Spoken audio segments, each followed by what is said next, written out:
I believe Israel should give up the West Bank. I don't think Israel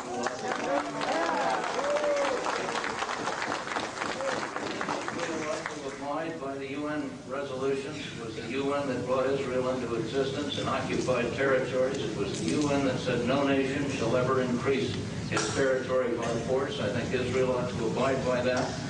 But those demands of Israel to criticize, as Meir Kahane has, the trend of Jewish liberalism, the finest essence in American thinking in many ways, has been contributed by the Jewish community and Jewish liberalism. Now, I find in his writings as he comes to San Francisco, his greatest criticism isn't of those who criticize Israel.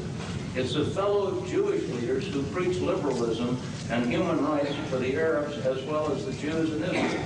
And it seems to me that is the basic difference between us. He is basically preaching hatred and racism today to continue this cycle of hate when most Arabs and most Jews that I've met want to end it.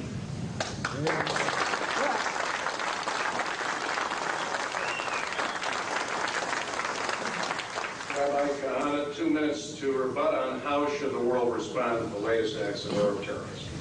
First of all, I'm always impressed by anti-Zionists' praise of Jewish liberalism. Such friends, we really don't need enemies. The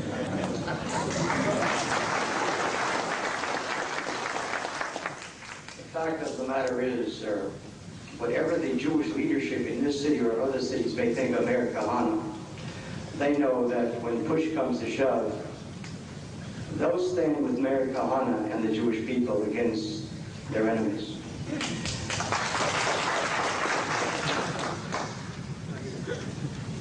If there would be a Nobel Prize for chutzpah, it would be won this evening by my adversary.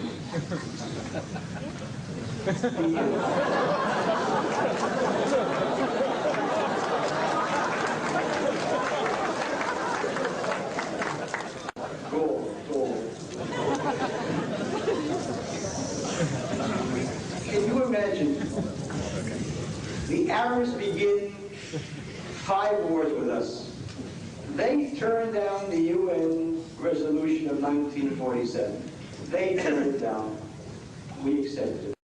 They go to war and they lose. 5 wars. And now we hear, Israel should accept the resolutions.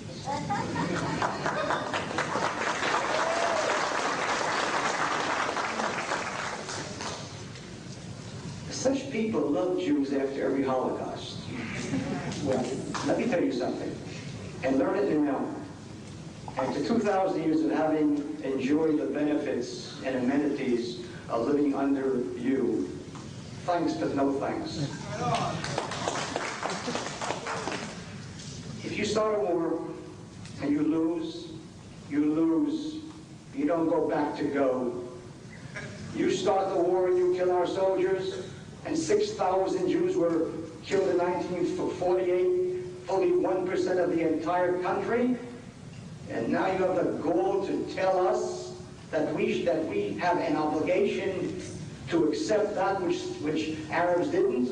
No way. You'll have to learn that this is a new Jew, a different Jew.